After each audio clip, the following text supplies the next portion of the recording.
In a golden meadow kissed by sunlight, where wildflowers danced gently in the breeze, there lived a small honeybee named Mira. She wasn't the fastest, she wasn't the strongest, and compared to the others in the hive, she often felt like she wasn't enough.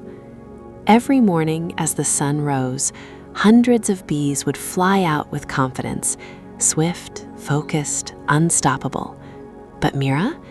She hesitated. Her wings would tremble just a little, her mind filled with quiet doubts. What if I can't find nectar? What if I get lost? What if I fail? And so she flew slower, stayed closer, played safe. Day after day, she watched others return to the hive, carrying golden drops of nectar, proof of their effort, their courage, while she came back with almost nothing.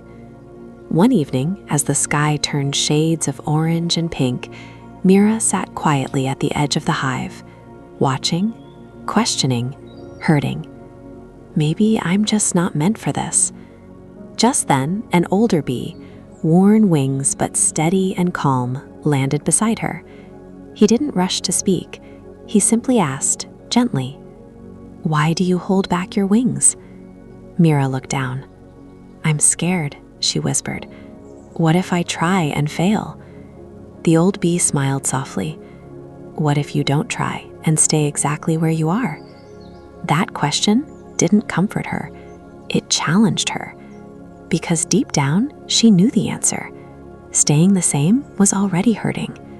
So the next morning, Mira made a decision. Not to be fearless, but to be brave enough. She flew, further than before. The wind felt stronger. The world felt bigger. And yes, she struggled. She got lost once. She missed flowers. She doubted herself again. But this time, she didn't turn back. She kept going. And then, after what felt like forever, she found it. A single flower. Bright, open, waiting. Her heart raced. She landed gently, uncertain. And for the first time in her life, she collected nectar. It wasn't much, but it was hers. That evening, she returned to the hive, not with perfection, not with abundance, but with proof. Proof that she could, and something inside her shifted. The next day, she went again, and again, each time going a little further, each time becoming a little stronger. Slowly, the bee who once hesitated became the bee who explored. The bee who once doubted became the bee who discovered hidden fields of flowers others had never seen. Seasons passed, and one day, a terrible storm hit the meadow. Dark clouds swallowed the sky, winds howled, flowers bent and disappeared. The hive was in danger.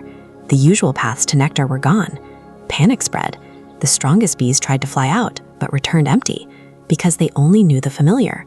But Mira, she remembered every path she once feared, every direction she once doubted, every place she discovered when she chose courage over comfort.